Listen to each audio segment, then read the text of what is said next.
जय हिंद साथियों, कैसे हैं आप सभी। आई होप कि आप सभी कुशल मंगल होंगे और सुरक्षित होंगे। तो साथियों, आज हम बात करने वाले हैं एसएससी जीडी भर्ती 2018 के बारे में।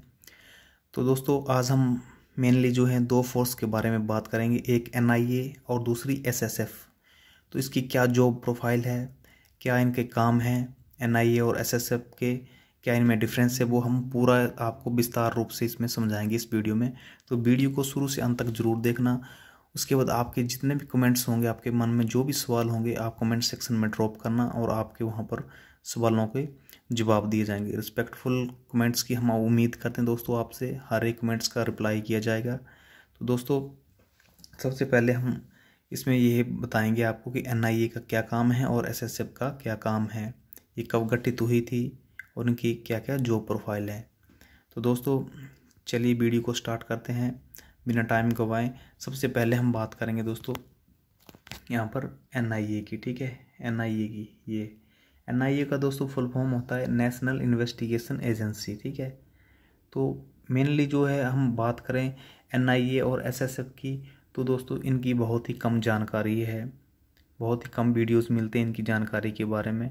तो मतलब जितना भी आप सर्च करो बहुत ही कम, क्योंकि ये जो है नेशनल इन्वेस्टिगेशन एजेंसी है हमारी, जैसे जिस तरह से हमारी इंडिया की जो है वो 4 मेनली एजेंसी हैं। ठीक है, सबसे पहले आती है रॉ। ठीक है, RAW, raw research analysis wing. ठीक है, ये तो हमारी जो इंटरनेशनल लेवल पे काम करती है दोस्तों। दूसरी आती है IB, ठीक है, जिसे बोलते हैं हम इंटेलिजेंस ब्यूरो। और तीसरे नंबर पे आती है ये NIA, नेशनल इन्वेस्टिगेशन एजेंसी, तीसरे नंबर पे आती है। और उस चौथे पे आती है CBI। ठीक है, CBI ये होती है क्रिमिनल ब्यूरो इन्वेस्टिगेशन। ठीक है, क्रिमिनल ब्रांच इन्वेस्टिगेशन बोल सकते हैं इसको। तो ये 4 एजेंसी होती हैं, इनके काम क्या क्या होते हैं जैसे मैंने आपको बता दिया। पहला जो है रॉ का काम होता है, जो वो विदेश में जो एजेंट भेजे जाते हैं, जैसे इंडिया के विदेश में एजेंट जाएंगे तो उनके परिवार तक को भी पता नहीं होता कि ये रॉ का एजेंट है दोस्तों, बहुत ही खुफिया तंत्र में होते हैं।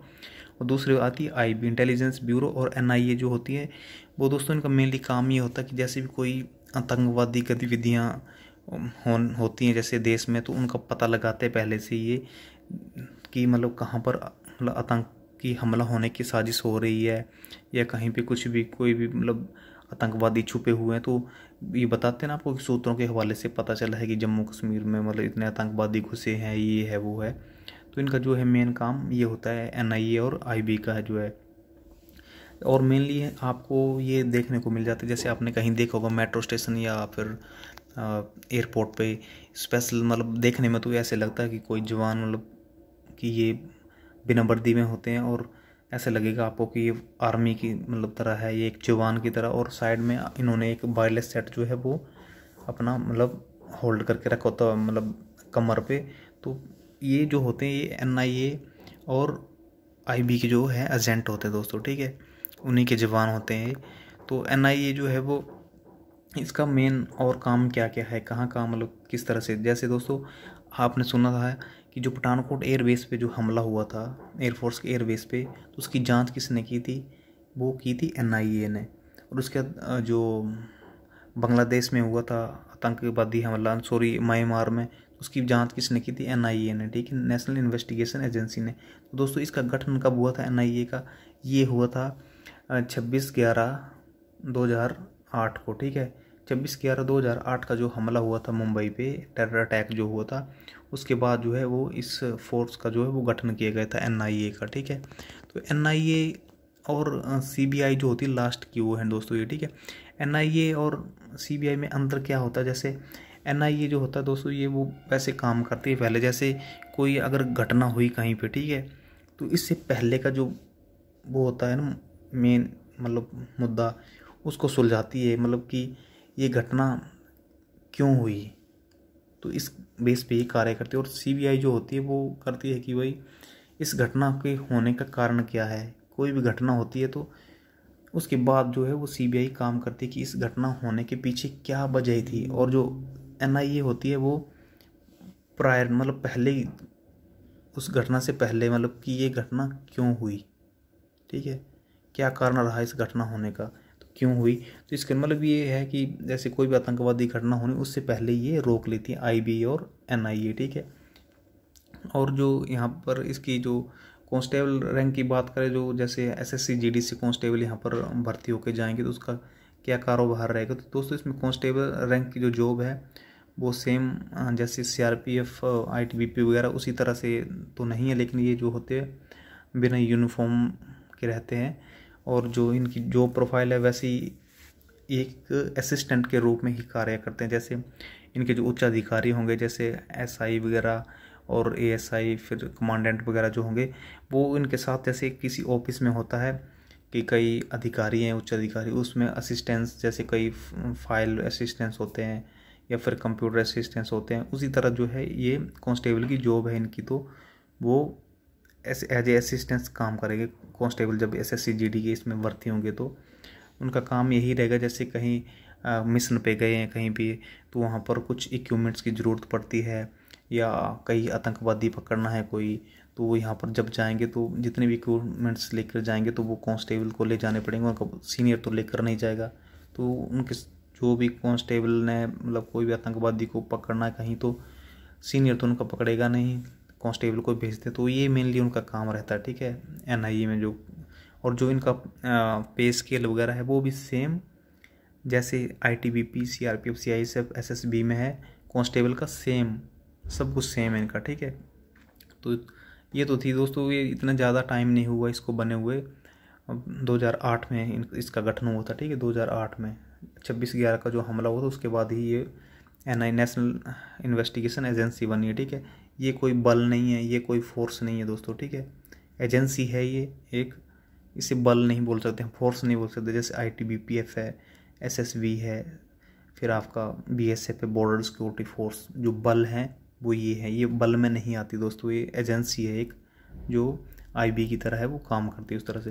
अब दूसरी बात करते हैं हम यहाँ पर दोस्तों एसएसएफ की, ठीक है, एसएसएफ की बात करते हैं। तो एसएसएफ को दोस्तों आपने सुना होगा कि बहुत सारे लोगों के मुंह से आपने सुना होगा कि एसएसएफ का नाम क्या। तो बहुत सारे लोग बोलते हैं कि स्पेशल सिक्योरिटी फोर्स, ठीक, स्पेशल सिक्योरिटी फोर्स बोलते हैं, जबकि इसका जो मेन जो नेम है दोस्तों वो है सेक्रेटेरिएट सिक्योरिटी फोर्स, ठीक है, सेक्रेटेरिएट, ठीक है, सेक्रेटेरिएट ये लिखा हो, सेक्रेटेरिएट सिक्योरिटी फोर्स, ठीक है। तो सेक्रेटेरिएट मतलब सचिवालय के अधीन, केंद्रीय सचिवालय के अधीन जितनी भी बिल्डिंग्स आती हैं, ठीक है, केंद्रीय सचिवालय के अधीन जितनी भी बिल्डिंग्स आती हैं उनकी जो है सुरक्षा का जिम्मा सेक्रेटेरिएट सिक्योरिटी फोर्स को दिया जाता है।